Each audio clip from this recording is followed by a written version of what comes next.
Hi friends, welcome back to my channel. कैसे हैं आप सब? तो आज मैं आपके साथ शेयर कर रही हूँ फिरनी रेसिपी, और ये कोई आम रेसिपी नहीं है। तो ये एक स्पेशल रेसिपी है। इसको मैं एक डिफरेंट तरीके से बनाती हूँ।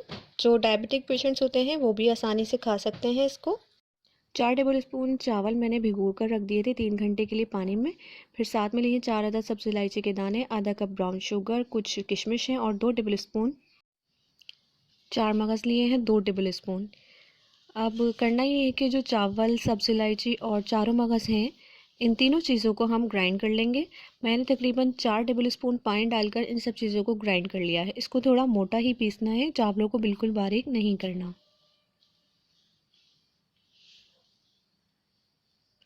तो ये देखिए, मैंने ब्लेंड कर लिया है इन सब चीज़ों को, और आप देख सकते हैं कि चावलों को मैंने बिल्कुल बारीक नहीं पीसा है। 1 लीटर दूध ले लिया है। दूध गर्म हो गया तो फिर मैंने इसके अंदर जो चावलों का पेस्ट बना कर रखा है वो शामिल कर दिया है इसके अंदर। और ये पेस्ट शामिल करते ही सब चीज़ों को मिक्स कर लेना है, हिलाते रहना है, इसके अंदर चम्मच चलाते रहना है, नहीं तो जो हमने पेस्ट रेडी किया है उसके लम्स बन जाएंगे।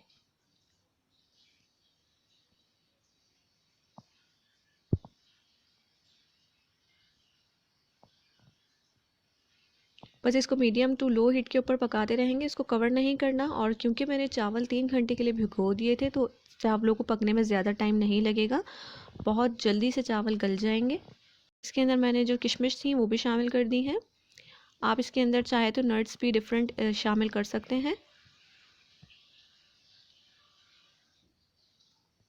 थोड़ी थोड़ी देर में मैं इसके अंदर चम्मच चलाती जा रही हूँ ताकि नीचे ना लगे चावल।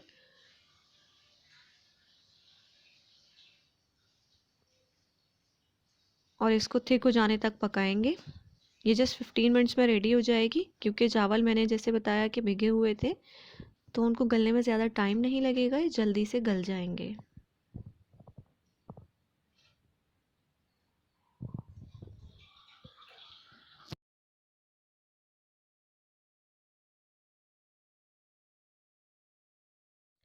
तो इसको पकते हुए जस्ट 10 मिनट ही हुए हैं, और आप देख सकते हैं कि फिरनी गाढ़ी हो गई है, थिक हो गई है। तो यहाँ इस स्टेज पर मैं इसके अंदर शामिल कर रही हूँ ब्राउन शुगर, और ये आधा कप है। और इसको भी अच्छे से मिक्स कर लेंगे इसके अंदर, और फ्लेम को ऑन ही रखेंगे, मीडियम हीट पर पका लेंगे, क्योंकि जब हम इसके अंदर चीनी या ब्राउन शुगर जो भी ऐड करते हैं तो वो अपना पानी छोड़ती है। तो इसको हम मज़ीद 5 मिनट के लिए पकाएंगे ताकि जो चीनी है वो अच्छे से पक जाए। और आप देख सकते हैं कितना प्यारा कलर आ गया है, और एक अच्छा सा थिकनेस भी आ गई है इसके अंदर।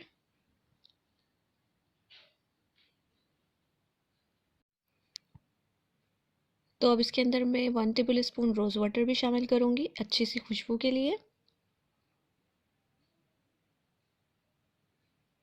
बस इसको मैं 2 मिनट के लिए मज़ीद पकाऊंगी और उसके बाद फ्लेम ऑफ कर दूंगी। ये देखिए अच्छे से पक गई है फिरनी रोज़ वाटर के साथ भी। ये 2 मिनट हो गए हैं, मैंने फ्लेम ऑफ कर दिया है। और क्योंकि ये ठंडा होने के बाद और भी थिक होगी, तो बस अब इसको हम सर्व करेंगे। बादाम, पिस्ता और चारों मगज़ के साथ मैंने इसको डेकोरेट किया है। आपने ट्राई ज़रूर करनी है रेसिपी, और मुझे कमेंट सेक्शन में बताना है आपको कैसी लगी। बाय।